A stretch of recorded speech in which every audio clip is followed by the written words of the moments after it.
But I cannot understand up to now. I was the chief whip. Erufai came to the chamber and we almost like asked him to take a bow and go, or even to just lay out some plans. Right. That is after he had been nominated as minister. Yes. And I told you, I'm not Erufai's fan or friend or anything, but truth must be told. Mm. You see, that was where Mr. President got it wrong. You don't form your government with dependence. And most of it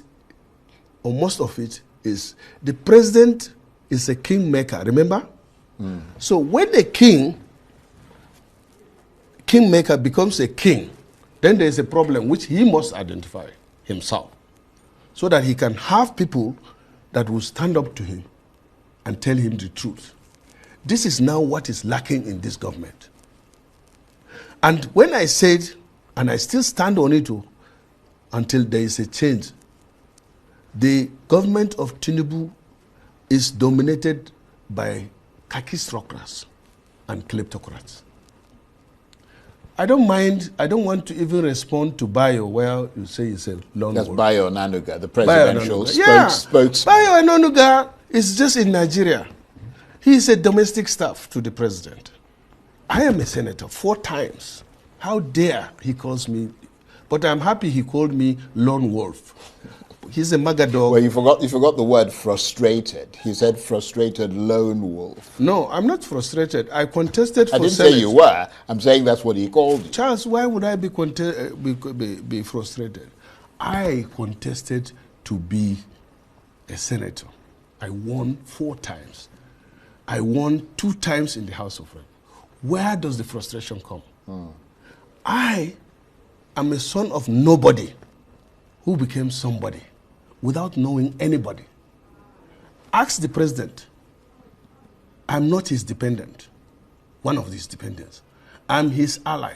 Well, you are the Nigerian dream, if there's any such thing. I don't know about that. But let me tell you one thing that I like and I copy from Mr. President.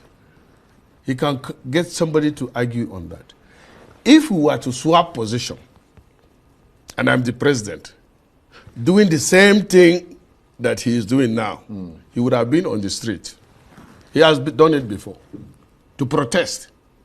Even if the government belongs to him, if the wrong thing is happening. Even today, somebody from the government is saying, look, why don't you come over? I say, I will not come over. I'm a senator.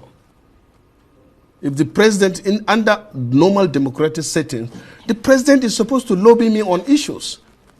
Because he doesn't have a vote for me, I have voted for him. Whether in the Senate, whether in the general election, or anything. And you know, I strongly believe that this power, or this position, I Ndume, believe that it is God that will give me or will take away from me.